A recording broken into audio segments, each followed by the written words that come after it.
Hello, welcome to the New Europe studios in Place Jourdan. I am Dan Alexe. With us today, Mrs. Hande O Bozatli, President of the Assembly of European Regions. She is Turkish, and she is the first President of the Assembly to come from a non-European, non-EU country. What does that bring to the Assembly? It brings a lot, and it means a lot. These are messages given by our members that we are the bridge for peace and dialogue, whether it's EU and non-EU, where it's the regions itself. Without the national governments, we are better friends and we are in better dialogue. And in cultural terms? In cultural terms, we welcome all kinds of cultural diversity. That's our strength. We are multicultural. We are multilinguistic, we are multi-ethnic, which also brings now the topic of our summer academy that will be held in summer in Vojvodina. In Vojvodina. In Serbia. Yes, it's Novi Sad that will hold the summer academy. A multicultural city. Well, I just learned, I didn't know about the exact number, but they have 26 minorities, and it's 10 official languages they have. Including Hungarian, Romanian. And also even Turkish people. And even Turkish. So it's a very good symbolic member region for us that we as the Assembly of European Regions welcome any kind of diversity. And as we are a big organization, indeed the biggest regional organization in wider Europe, starting from Azores from the west, going to Tatarstan in the east. Our member regions will be there, and we will be sharing our experiences in embracing differences in cultures, the diversities. And the name of the city, Novi Sad, means the new garden in Serbian. Well, I know that you also know many languages, which I appreciate, including Turkish. Öğreniyorum. Well, you speak so well, and I hope you will be able to join our summer academy too. Thank you.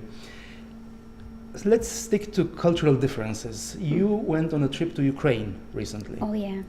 What was your overall impression about the situation in Ukraine? First of all, having a number of more than 240 member regions in wider Europe, wherever our regions need us, whether that's West Europe, whether that's East Europe or non-EU, we are with them. And when we visited them, it was a very difficult time, almost in the middle of the war. Civil war. Civil war, of course. We went to Kiev. We had a chance to meet with the Vice Prime Minister, with Mr. Grossman. That was the national government, of course, but then... Transitional government. Yes, of course. Interim. We had links also with the former government, because Ukrainian regions have been our members for a long time, and we have already been collaborating with them on regional development, regionalism. And it's mostly regions from the east, from the Russian-speaking part of the country. That's true. And after Kiev, we went to Kharkiv.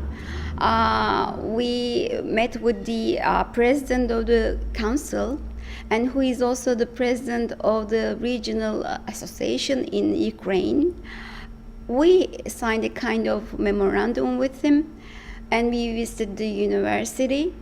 And I felt a deep sorrow, because when we were signing the papers, when we were talking, the building that we were talking in had broken windows, broken doors.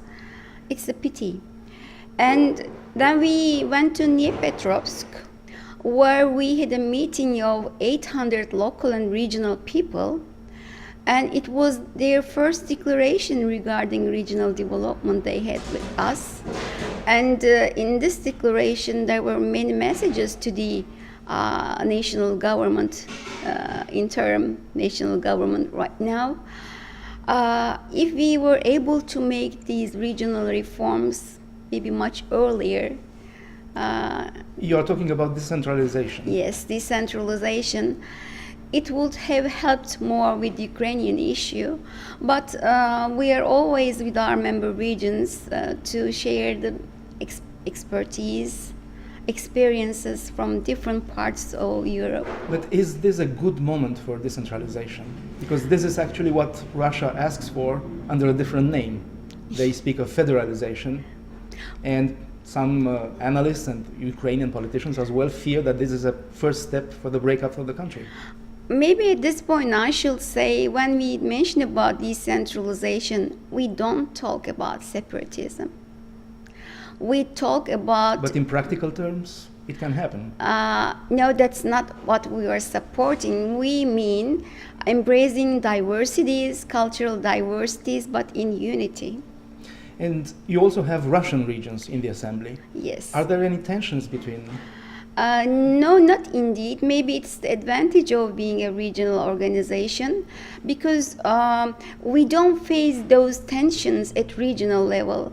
We are more flexible, we like each other more, and every year AER organizes Black Sea summits. The last one was in Rize, Turkey, and there you can see the regional politicians and the officers sitting together and talking, where normally the national governments wouldn't be able to do. And some of the regions, including in Russia, like Tatarstan, Yes. are not really following Kremlin's politics. No, and we have Tatarstan as a member. We have very good links with them. We are also with them whenever they need a support at regional level. But I should repeat, when we mention about decentralization, we don't mean separatism. And you don't get yourself involved in politics. For instance, I would give a parallel example. The Council of Europe suppressed Russia's right to vote because of the involvement in Ukraine. But you would not have such a measure, such a means of putting pressure on a country. No, because what we care is the citizens. Wherever the citizens need us, wherever they are, we are with them.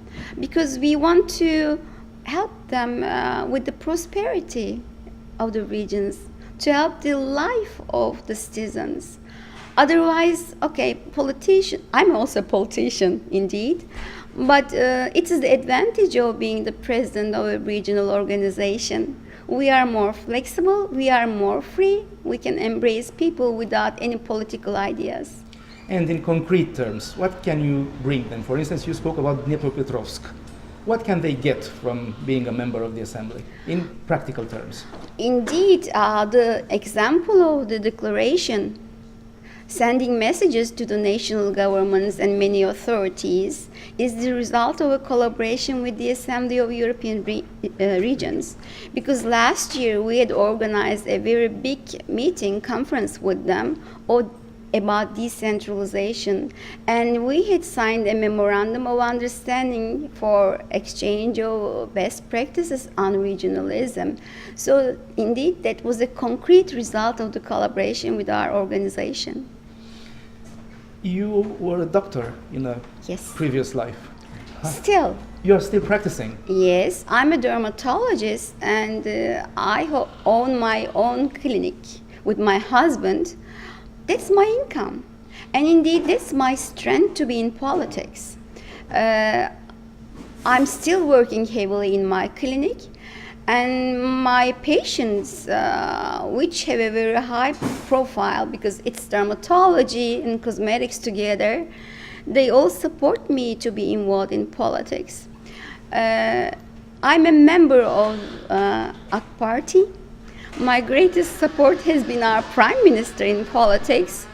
So that's a good example indeed of the support for women, for educated women to be in politics, where my patients of high profile are also supporting me. So you have good relations with the present government?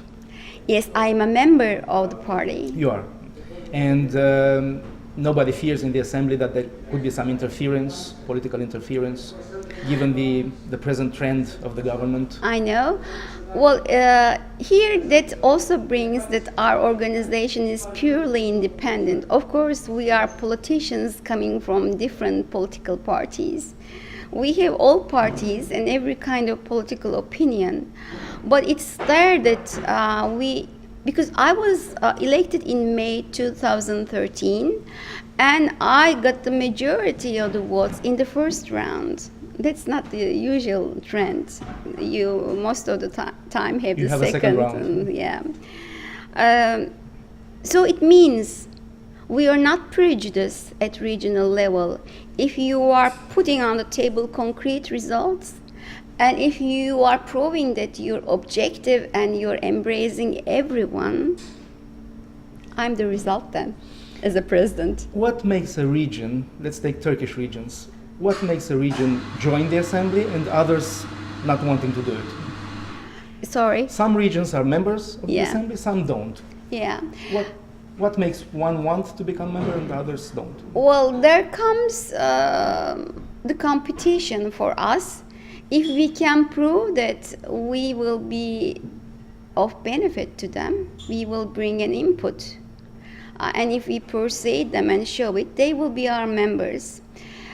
Regarding Turkish member regions, for example, at the moment we have 15 Turkish regions as members of Out the of? assembly. Out of? 82. 82.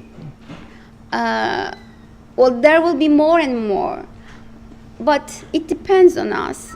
If we can prove that we are of benefit to them, they will be our members. That's the most important thing. And how do you view Turkey's progress towards EU membership? I should personally, this is going to be a very personal opinion.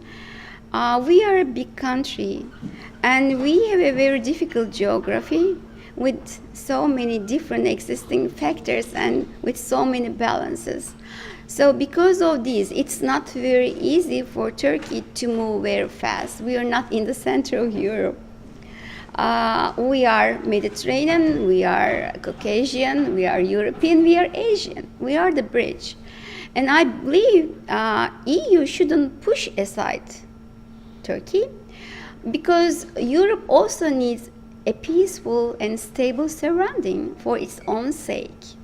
So we should keep on the contact. Sometimes there can be turbulences, ups and downs. That's very normal.